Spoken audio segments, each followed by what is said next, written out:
If you have the courage to hear the full nightmare, stay till the end. And don't forget to subscribe and hit the bell to uncover more terrifying stories like this. The van rattled along the narrow, overgrown road, headlights cutting through the thick mist that hugged the edges of Blackwood Forest. 5 friends, Jake, Mia, Lucas, Emma, and Tyler, had driven all day from Atlanta, chasing the thrill of a weekend camping trip deep in the U.S. wilderness. The air was thick with the scent of pine, damp earth, and something else, faint but cloying, like rot. Jake grinned from the driver's seat. Almost there. This place looks way better in pictures, he said, though his voice carried a nervous edge.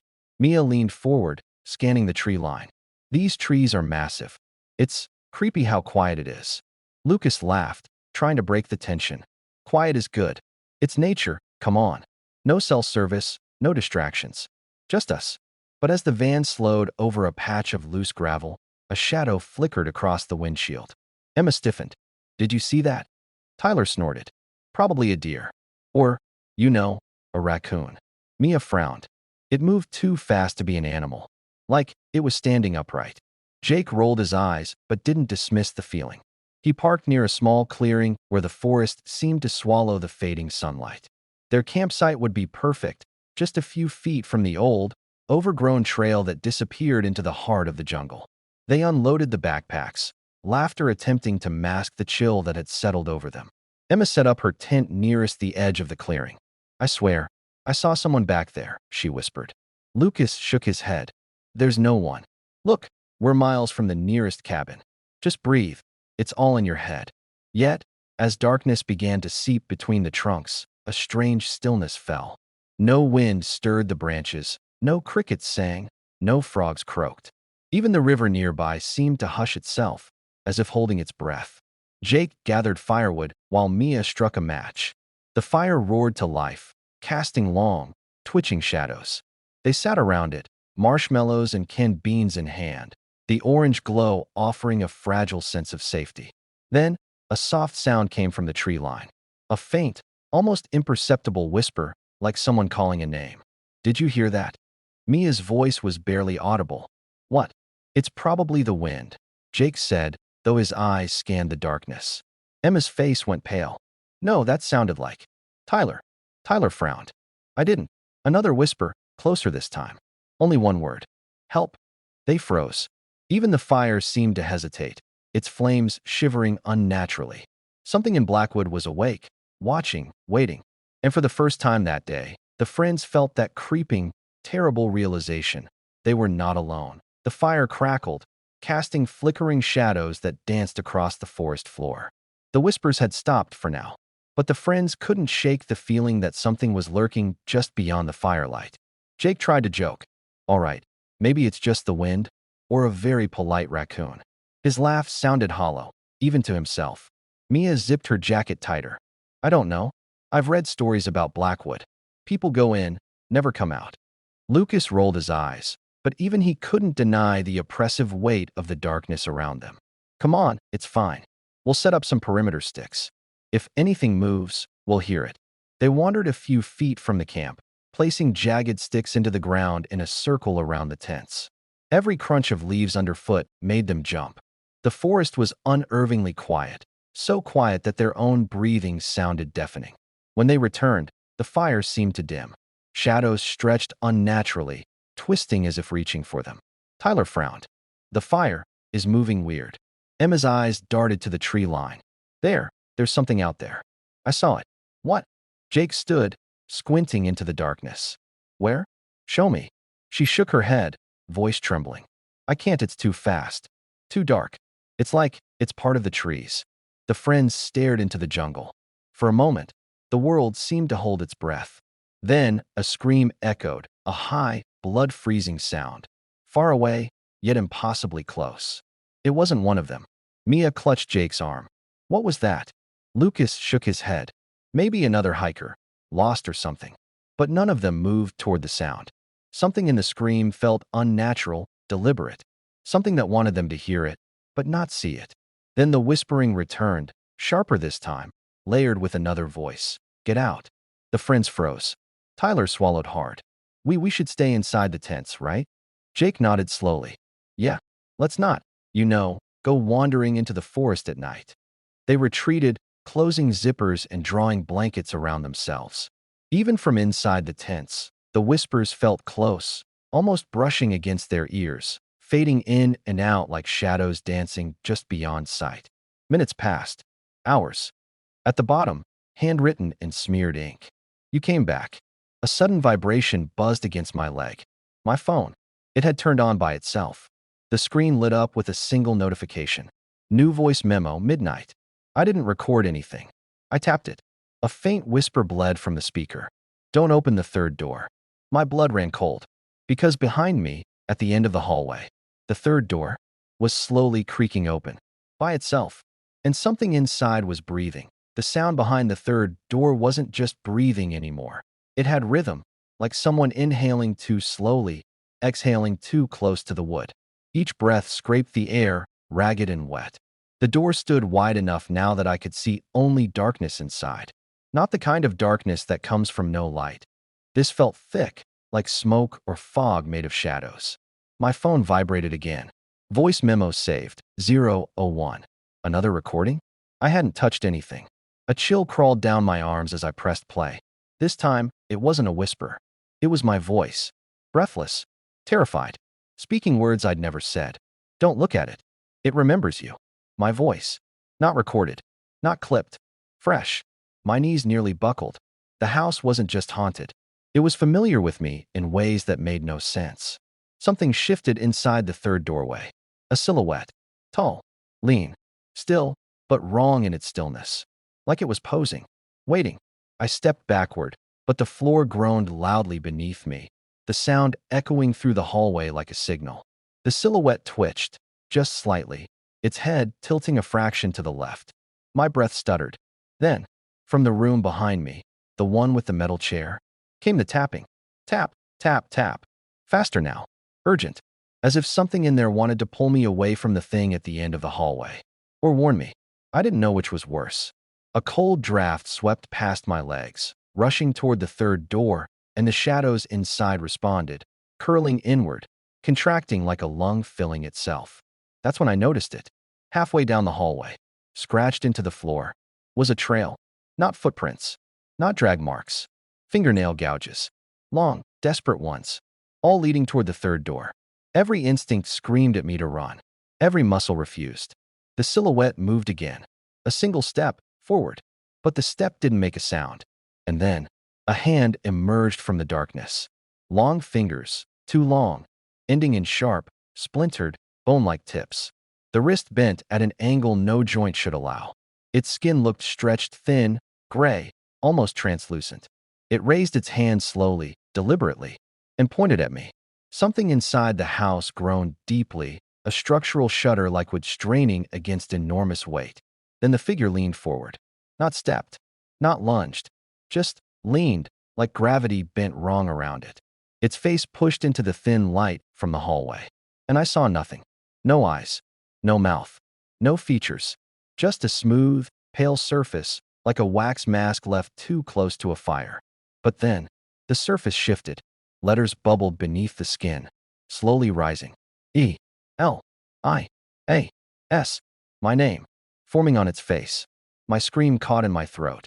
Behind me, the door with the metal chair slammed shut with a violent crack. The figure took another soundless step. And then, my phone buzzed once more. A new message flashed on the screen. Run now. Do not let it touch you. The silhouette raised both arms. The shadows expanded, and the hallway lights died. Darkness swallowed the hallway completely. My phone's light flickered weakly, barely cutting through the shadows. The figure was there, looming, silent, its nameless face pulsing with the letters of my name. I stumbled backward, hitting the wall. My fingers brushed something cold and rough. A handprint? No, it felt like wet plaster. But it was moving, crawling across the wall like something alive. The air thickened. Every breath I took sounded loud, too loud.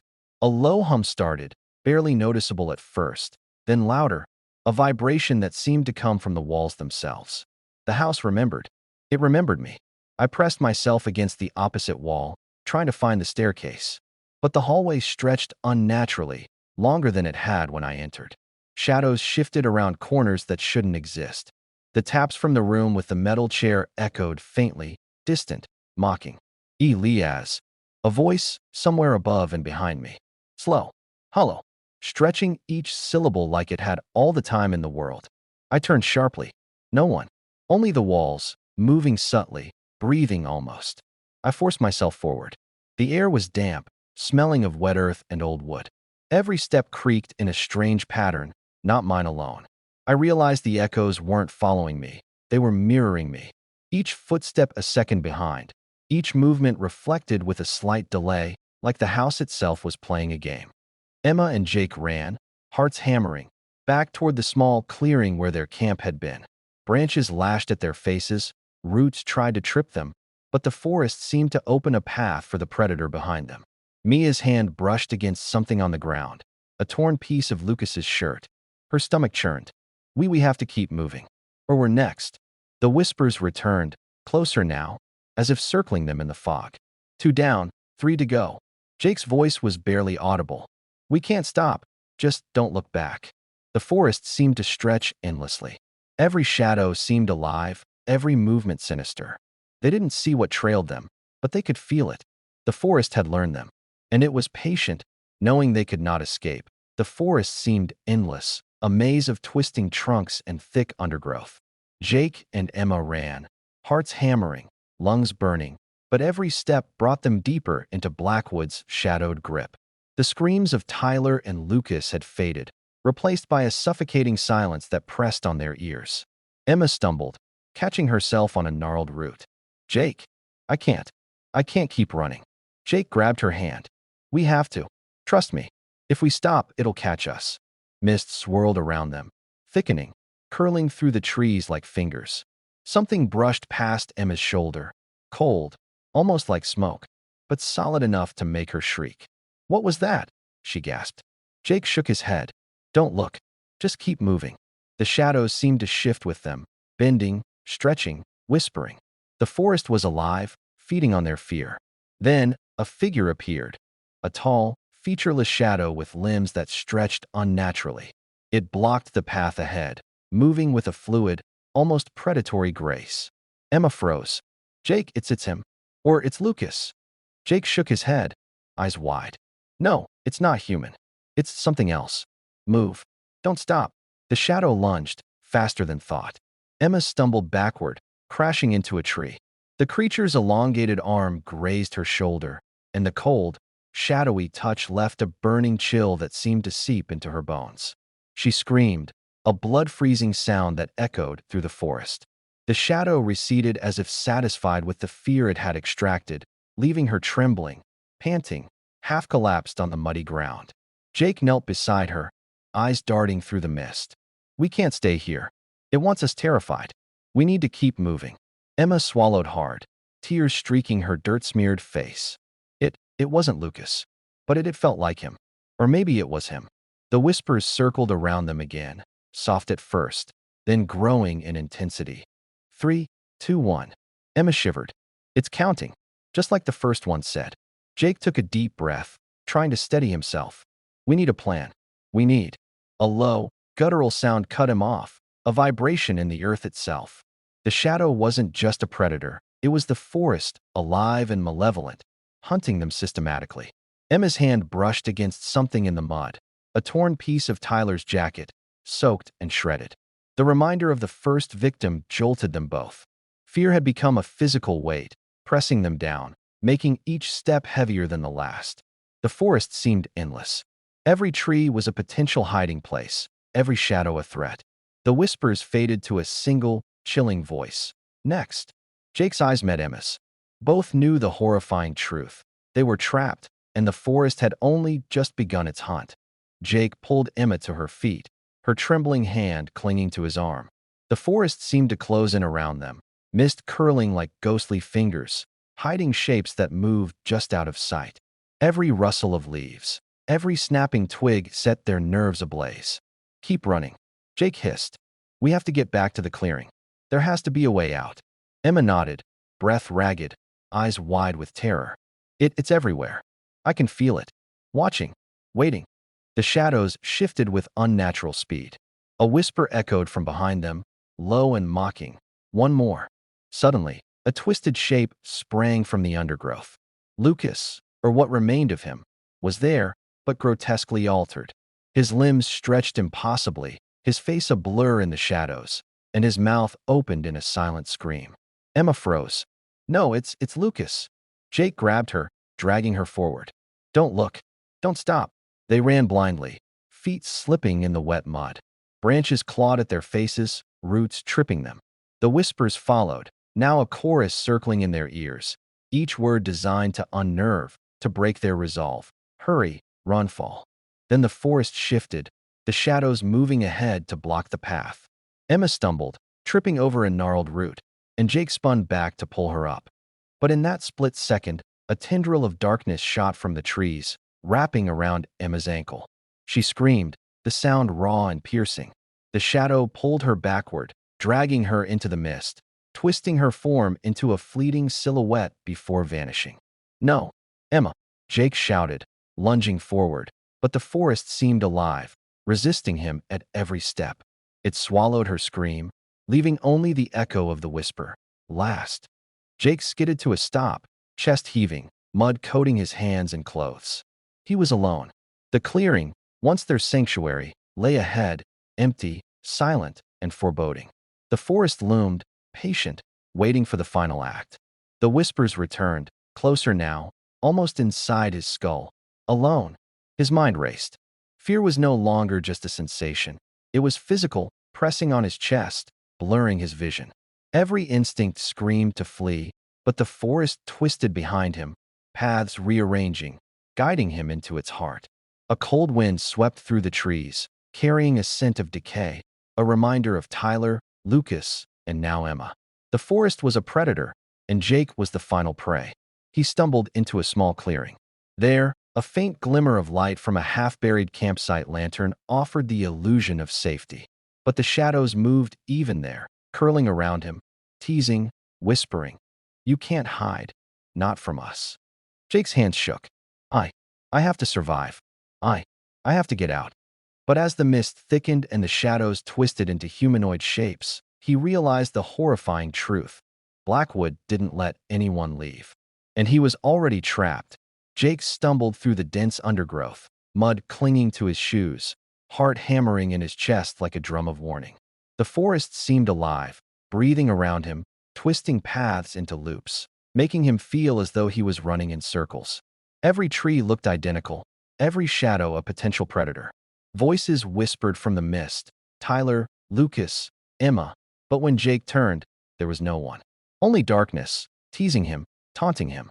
"Jake, come play." The whispers slithered into his mind. "We're waiting." He gritted his teeth, gripping a broken branch like a weapon, though he knew it was useless. Every instinct screamed to keep moving, but the forest played tricks on him. Paths that led nowhere, roots that seemed to shift underfoot, and branches that bent to block his way. Suddenly, he stumbled into a small clearing. His eyes widened. There, faint and glowing, were three figures standing silently, shrouded in shadow. Tyler, Lucas, Emma. They raised their heads slowly, mouths moving, but no sound came out. Jake's stomach churned. This can't be real. The shadows around the figures stretched, reaching toward him like smoke. The whispers returned, louder now, harsher. Alone, last. Panic clawed at him. He swung the branch at the figures, but it passed through them, as if they were not fully real. They dissipated, replaced by trees that had shifted, now forming a wall around him. Jake backed up, hitting the edge of a bog. His foot slipped, plunging into the mud. He struggled to free himself, the forest closing in, suffocating, relentless. Suddenly, he felt a cold, inhuman touch brush his shoulder.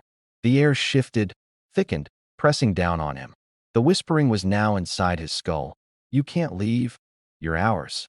He screamed, trying to run, but every direction twisted and folded.